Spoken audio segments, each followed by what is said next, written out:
आज के शो की शुरुआत होती है जहां राधा कृष्ण के बीच फनी सीन दिखाया जाने वाला है, जहां कृष्ण राधा से कहते हुए दिखेंगे कि मैं एक व्यापारी हूं। तब राधा कहेगी कि यदि तुम व्यापारी हो तो यहाँ कौन सा हाट लगा है। तब बाके बिहारी कहते हैं कि जैसे ही मुझे पता चला कि आपने एक सुंदर प्रतिमा बनाई है तो मैं यहाँ चला आया उस प्रतिमा को खरीदने, लेकिन यहाँ आने के बाद पता चला कि वो प्रतिमा चोरी हो चुकी है। फिर मैंने देखा कि सबको सब पे संदेह है, बलराम जी को शाम पे संदेह है, आपको बलराम जी पे संदेह है। तो मैंने सोचा कि कुछ न कुछ करके उस प्रतिमा को तो ढूंढना ही होगा।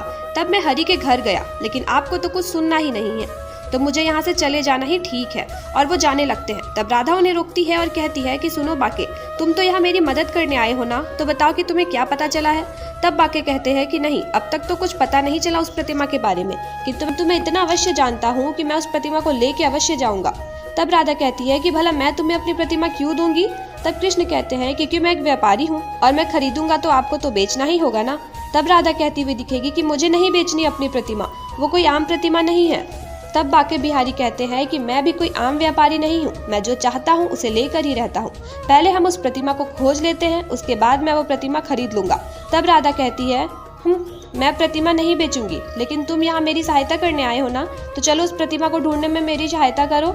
ऐसे पूरा सीन बहुत ही फनी और क्यूट होने वाला है, आप इसे जरूर देखें। के बाद राधा और बाके बिहारी प्रतिमा को ढूंढने चले जाते हैं। उसके बाद देवी पार्वती और महादेव को दिखाया जाने वाला है, जहां महादेव ये कहते हुए दिखेंगे कि बाके बिहारी का यह स्वरूप राधा और कृष्ण का युगल स्वरूप होगा, जो आने वाले समय में बहुत ही प्रसिद्ध होगा और ये सदैव लोगों को उतना ही आकर्षित करेगा जितना आकर्षित ये आज है। अब देवी पार्वती कहती है कि उचित कहा था आपने महादेव, दुख ही सुख को लाता है। राधा कृष्ण का वियोग द्रवित करने वाला था, किंतु यदि ऐसा नहीं होता तो हमें बाके बिहारी के सुंदर स्वरूप के दर्शन नहीं कर पाते।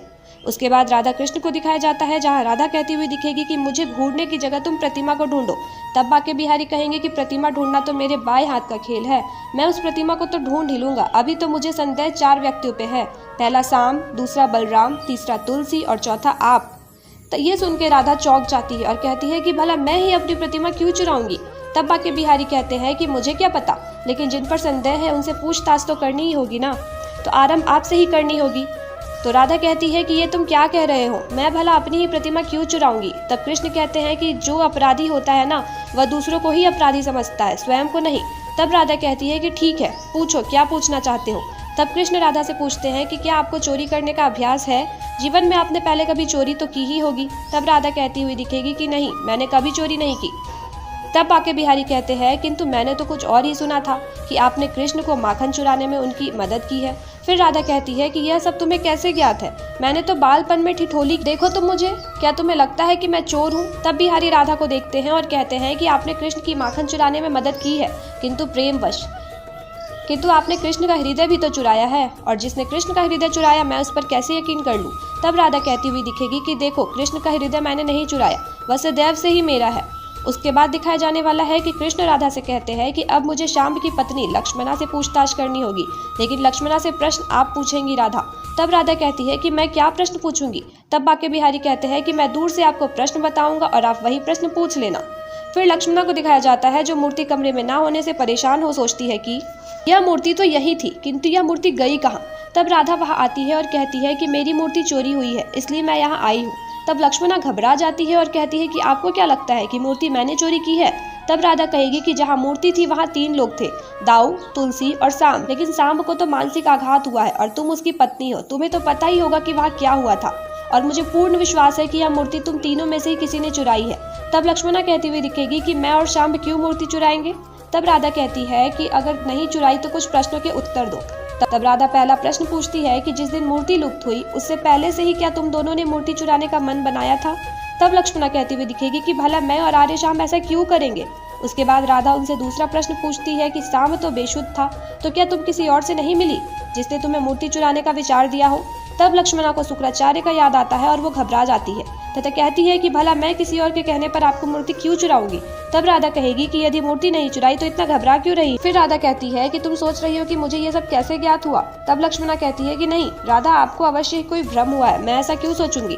उसके बाद राधा वहां से चली जाती है और उसके बाद दिखाया जाने वाला है कि राधा बाके बिहारी से कहती है कि तुम मायावी हो ना। तभी वहाँ लक्ष्मणा आ जाएगी और कहेगी कि राधा, आपने मुझसे जो प्रश्न पूछे वो आपके थे या फिर आपका कोई सहायता कर रहा था।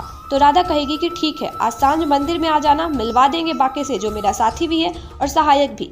उसके बाद महादेव और देवी पार्वती को दिखाया जाता है, जहां पार्वती कहती हुई दिखेगी कि ये कृष्ण क्या कर रहे हैं, वो समय क्यों व्यर्थ कर रहे हैं, उन्हें देवी तुलसी से माफी मांग श्राप मुक्त हो जाना चाहिए। तब महादेव देवी पार्वती को शांत कराते हुए कहेंगे कि देवी तुलसी में अभी इतना सामर्थ्य नहीं कि वो अपना श्राप वापस ले ले, इसलिए श्री कृष्ण एक अनुकूल वातावरण बना रहे हैं ताकि देवी तुलसी जो प्रेम भूल गई है वो प्रेम समझ सके। उसके बाद राधा कृष्ण को दिखाया जाता है, जहां बाके बिहारी ठिठोली करते हुए राधा से कहते हैं कि आप मुझे ही कृष्ण समझ ले तो सब कुछ कितना सरल हो जाएगा। तब राधा कहेगी कि नहीं, ऐसा कभी नहीं हो सकता, कृष्ण से सुंदर अनुभूति किसी की नहीं है, तुम बाके हो ना तो बाके ही रहो। तब बाके कहते हैं कि ठीक है, आप क्रोधित ना हो। उसके बाद बाके कहते हैं कि अब आप तुलसी से वही प्रश्न पूछना जो मैंने आपको बताए हैं। उसके बाद राधा तुलसी के पास जाती है और उससे कहती है कि महारानी होने के सुख तो अनेक हैं, किंतु आप इसका उपयोग प्रतिमा ढूंढने में भी तो कर सकती थी ना। उसके बाद राधा उनसे प्रश्न पूछना आरंभ करती है और कहती है, आप यहाँ से अब तक क्यों नहीं गई, कहीं ऐसा तो नहीं कि आप वो प्रतिमा चोरी छुपे अपने महल ले जाने के मार्ग ढूंढ रही हो। तब तुलसी कहेगी कि ये तुम क्या कह रही हो, वो प्रतिमा मेरे पास नहीं है, मुझ पर आरोप मत लगाओ। तब राधा कहती हुई दिखेगी कि मुझे ज्ञात है आपके मन में घृणा भर चुकी है और आपने उस व्यक्ति से प्रेम किया, उस व्यक्ति के लिए साधना की जो अयोग्य था, किंतु जिस व्यक्ति से आपको वास्तविक प्रेम का अनुभव हुआ उसे ही आपने श्राप दे दिया। इस घृणा ने आपको विवेकहीन बना दिया है देवी तुलसी। राधा देवी तुलसी को समझाते हुए कहती है कि आप अपने इस घृणा को समाप्त कर दीजिए, आपको भी अपनी त्रुटि का एहसास है, इसलिए अभी तक आप यहाँ से अपने महल नहीं लौटी है। आप अपने इस विचलित मन को शांत कीजिए, क्योंकि जब तक आपके मन में घृणा रहेगी तब तक आप यूं ही भटकती रहेंगी और आपको शांति नहीं मिलेगी। उसके बाद राधा वहां से चली जाती है। अब देवी तुलसी को पुरानी सारी चीजें याद आने लगती है और वो रोने लगती है और कहती है कि राधा का कथन सत्य है, उसने जान लिया कि मैं किस बात से दुखी हूँ। अब मुझे राधा की बात मान लेनी चाहिए और अपनी त्रुटि सुधार लेनी चाहिए। और आज का एपिसोड यही समाप्त हो जाता है। तो आज रात देखना ना भूलें। Radha Krishna only on star Bharat.